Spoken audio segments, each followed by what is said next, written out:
అంచనా.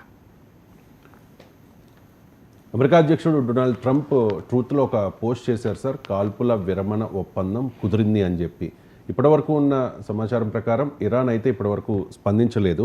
Congratulations to everyone, it has been fully agreed by and between Israel and Iran that there will be a complete and total ceasefire for 12 hours, at which point the war will be considered ended. Officially, Iran will start the ceasefire, and upon the 12th hour, Israel will start the ceasefire, and upon the 24th hour, an official end to the 12-day war will be saluted by the world అని చెప్పేసి. So యుద్ధం ఆగిపోయింది, కాల్పుల విరమణ ఒప్పందం కుదిరింది అని చెప్పి ట్రంప్ చెప్తూ ఉన్నారు సార్.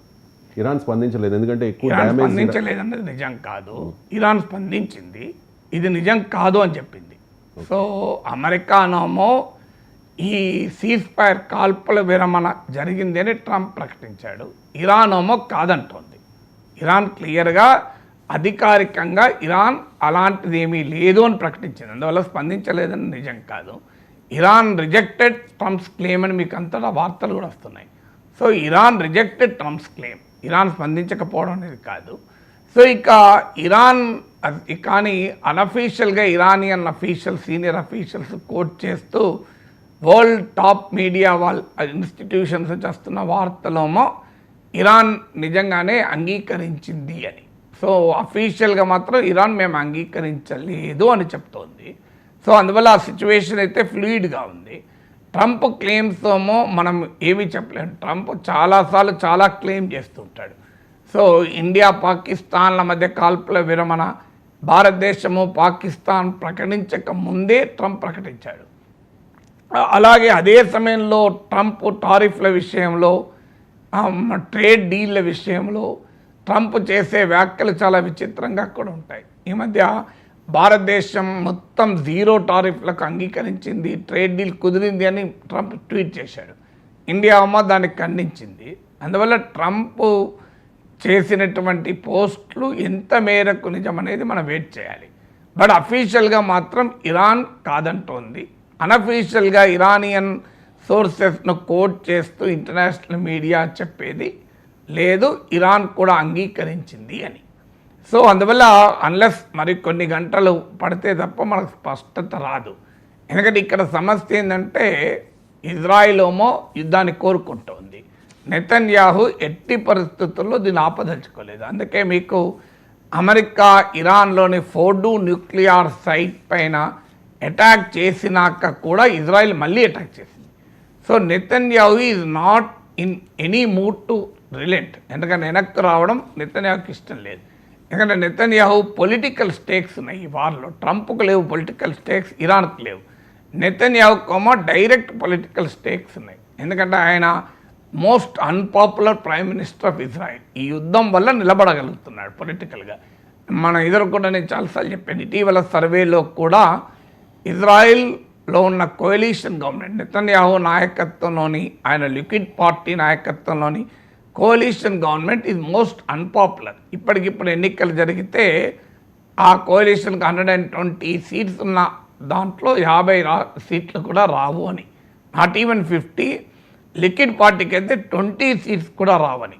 మాజీ ప్రైమ్ మినిస్టర్ బెనెట్ నాయకత్వంలోని కోalitionకు మెజారిటీ వచ్చే అవకాశం ఉందని ఇటీవల పార్లమెంట్లో ఒక ప్రతిపక్షాలు మోషన్ కూడా మూవ్ చేశాయి. అంటే పార్లమెంట్ రద్దు చేసి ఎన్నికలు జరపాలని. అది దానికి అనుకూలంగా 61 out of 120 సీట్ దానికి వ్యతిరేకంగా సరే అంటే రద్దు చేయకూడదు అని 61 మంది ఓట్లేశారు. అంటే టైట్ బ్యాలెన్స్ 120లో 61 మాత్రమే రద్దు చేయొద్దు అనడం వల్ల పార్లమెంట్ రద్దు కాలే. సో అందువల్ల నెతన్యాహుకు తెలుసు ఈ వార్ ఆగిపోతే వెంటనే ఆయన ప్రభుత్వ పతనం మొదలవుతుంది. మీరు చూడండి, వారు కనుక ఒక 6 నెలలు జరగకపోతే నెతన్యాహు అధికారంలో ఉండడు. అధికారంలో ఉండనప్పుడు ఏమవుతుందంటే ఆయన పైన భారీగా అవినీతి ఆరోపణలు ఉన్నాయి, అవి ఆల్రెడీ విచారణకు కూడా వచ్చాయి. సో దానివల్ల ఆయన జైల్లోకి వెళ్ళినా ఆశ్చర్యపడాల్సింది ఏమీ లేదు. సో అందువల్ల Netanyahu needs war for his political survival. అందువల్ల ఎట్టి పరిస్థితుల్లో యుద్ధం ఆగకూడదు అనేది నెతన్యాహు ఆలోచన. అయితే అలా నా రాజకీయ అవసరాల కొరకు యుద్ధం ఆగద్దు అన్నాడు కదా. తన శత్రువైన ఇరాన్ నుంచి ఇంకా ప్రమాదం ఉంది అనేది ఇరాన్లో ఉన్న అయతుల్లా ఖమేనీ అంతమైతే తప్ప ఈ ప్రమాదం పూర్తిగా పోదు అనే ఒక ఆర్గ్యుమెంట్ పెడుతూ ఇరాన్లో రెజీమ్ చేంజ్ కావాలి అనే ఆర్గ్యుమెంట్ పెడుతున్నాడు. ఎందుకంటే దాని ద్వారా తాను ఇజ్రాయిల్లో పొలిటికల్గా పేరు సంపాదించుకోవాలి. చూడు, నేను ఇరాన్లో ఉన్న ఖమేనీని కూడా అంతం చేశాను అని. ఎందుకంటే న్యూక్లియర్ ఫెసిలిటీస్ని టార్గెట్ చేసినందుకు ఇజ్రాయిల్కు నెతన్యాహు క్రెడిట్ రాదు. ఎందుకంటే చేసింది ట్రంప్, నెతన్యాహు కాదు.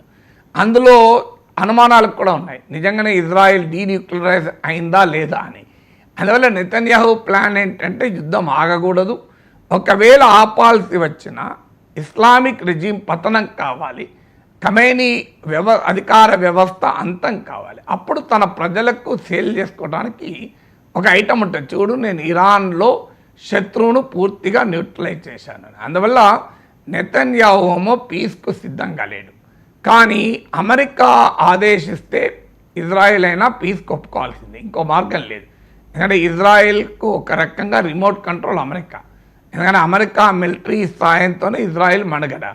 అందువల్ల ట్రంప్ ఆదేశాలకు నేను అంగీకరించను అనే ధైర్యం నెతన్యాహు చేయలేడు. అందువల్ల ఒకవైపు అమెరికా నుంచి ప్రెషర్ యుద్ధం ఆపమని, మరోవైపు తన రాజకీయ అవసరాల రీత్యా యుద్ధం కొనసాగించడం, ఇది ఇజ్రాయెల్కున్న డైలమా. అందువల్ల ఈ ఒప్పందం కుదరకుండా నెతన్యాహు చివరి వరకు ప్రయత్నం చేస్తాడు. ట్రంప్ ఏంటంటే, ట్రంప్ ఉన్న పొలిటికల్ బేస్ ఏంటి, యుద్ధాలు ఆపుతానని అధికారంలోకి వచ్చాడు. ప్రపంచంలో ఎక్కడెక్కడో పోయి అమెరికా ఎందుకు జోక్యం చేసుకోవాలి అన్న వాదనతో అధికారంలోకి వచ్చాడు. ఇప్పటికే మన రిపబ్లికన్ పార్టీ రెండుగా చీలిపోయింది. ఓల్డ్ గార్డేమో దాడిని సమర్థిస్తున్నారు, make America great again Trump కొత్తగా నిర్మించుకున్న సపోర్ట్ బేస్లోమో తీవ్ర వ్యతిరేకత వస్తుంది. ఎందుకు నీవు యుద్ధానికి వెళ్ళావు, ఇజ్రాయెల్ ఇరాన్ వార్లో ఎందుకు దిగావు, ఇరాన్ ఏమీ అమెరికా పైన అటాక్ చేయలేదు కదా. అందువల్ల Iran number 1 state sponsor of terrorism, Iran nuclear weapon అమెరికాకు ప్రమాదం అంటే ఎవరు నమ్మడం లేదు. అది ఎక్కడా కూడా no American will get convinced. Iran వల్ల అమెరికాకు అంత ప్రమాదం ఉంది అంటే ఎవరు నమ్ముతాడు. అందులో అసీం మునీర్కు వైట్ హౌస్లో విందిచ్చి ఇరాన్ను నిందిస్తే ప్రపంచం కూడా ఎలా నమ్ముతుంది. అందువల్ల ట్రంప్ హిపోక్రసీ అందరికీ అర్థమవుతుంది. అందువల్ల రిపబ్లికన్ పార్టీలో వ్యతిరేకత, డెమోక్రట్లు అయితే ఆల్రెడీ పార్లమెంటుకు వెళ్ళారు కూడా. ఎందుకంటే అమెరికన్ కాన్స్టిట్యూషన్ ప్రకారము ఎక్కడా కూడా వార్ ప్రకటించే అధికారం మన ప్రెసిడెంట్కి ఉండదు. అమెరికన్ కాంగ్రెస్ మాత్రమే is empowered to declare war on another country. అందుకే ట్రంప్ ప్రభుత్వం ఏం చెప్తోంది, ఇది వార్ కాదు, మేము ఓన్లీ ఇరాన్ న్యూక్లియర్ ఫెసిలిటీస్ను మాత్రమే అటాక్ చేస్తాం, రెజీమ్ చేంజ్ మా లక్ష్యం కాదు అని చెప్పుకోవాల్సి వస్తుంది. Nancy Pelosi democrat house speaker, మాజీ హౌస్ స్పీకర్ నుంచి మొదలుకొని డెమోక్రట్లు ఆల్రెడీ అటాక్ చేస్తున్నారు. అందువల్ల అమెరికన్ కాంగ్రెస్లో Trump will face very tough questions. ఎందుకంటే సొంత రిపబ్లికన్లోని ఒక వర్గం ఈ వార్ వ్యతిరేకిస్తోంది, డెమోక్రట్ వ్యతిరేకిస్తున్నారు. అమెరికన్ వీధుల్లో పెద్ద ఎత్తున యాంటీ వార్ ప్రొటెస్ట్ నడుస్తున్నాయి. ఇవాళ మన పత్రికల్లో కూడా వచ్చాయి. అమెరికాలో పెద్ద ఎత్తున దేశమంతటా కూడా, ఇక Boston, New York, Washington, Chicago, Los ఏంజల్స్లో మీకు యుద్ధ వ్యతిరేక ప్రదర్శనలు జరిగాయి.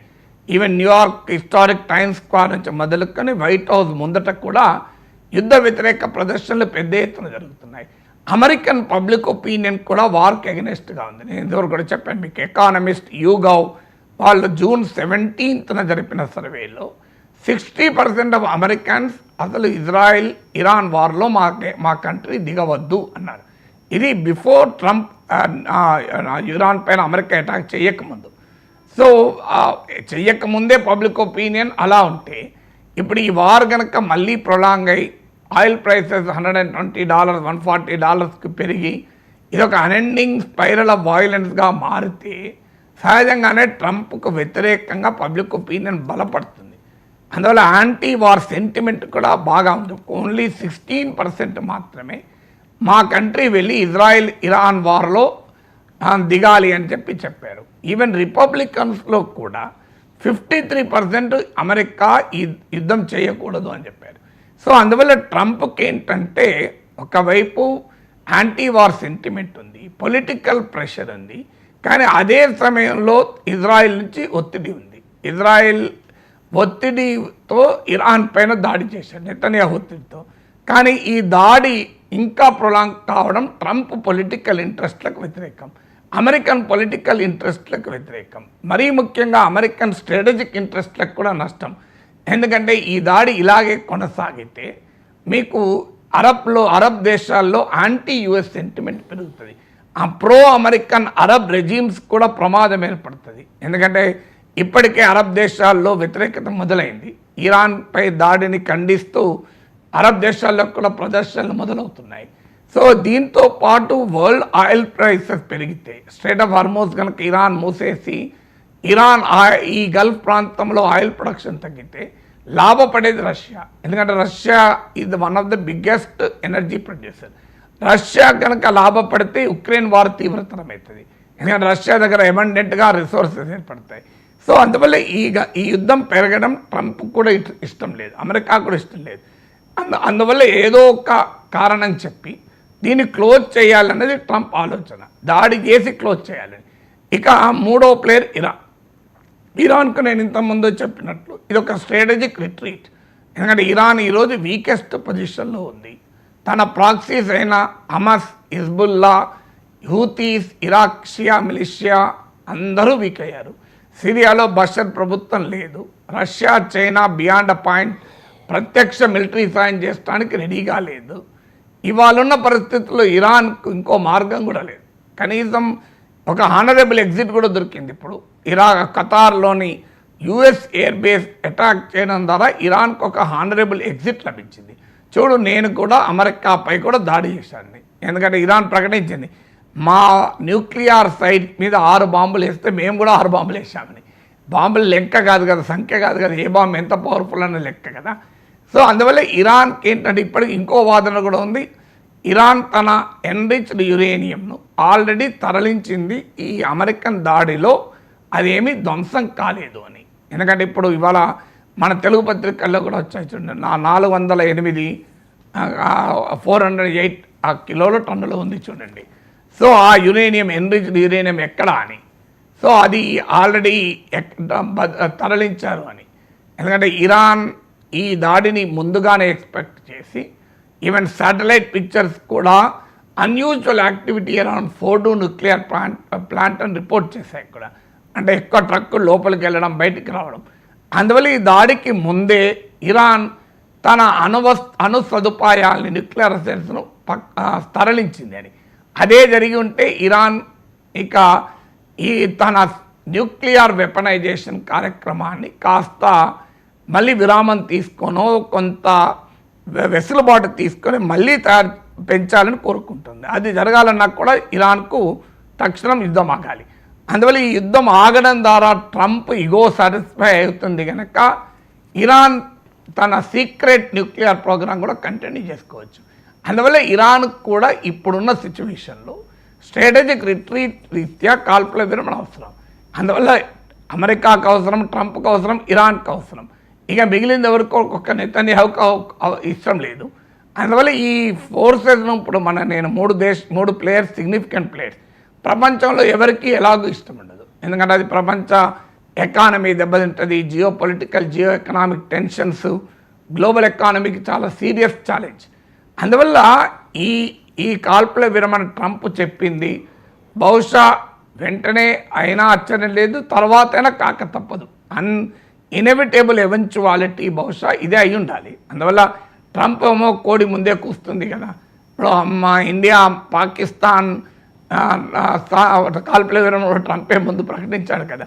అందువల్ల ఇప్పటికిప్పుడైతే ఇజ్రాయెల్ అంగీకరించలేదని వార్తలు వచ్చినా బహుశా అల్టిమేట్ రిజల్ట్ మాత్రం అదే ఉండవచ్చు.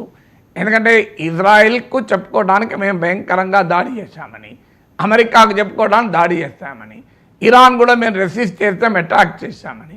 సో అందరికీ ఏదో ఒక నరేటివ్ చెప్పుకోవడానికి ఉన్నప్పుడు ఇక మిగిలింది ఏంటి? మిగిలింది డీలే కదా.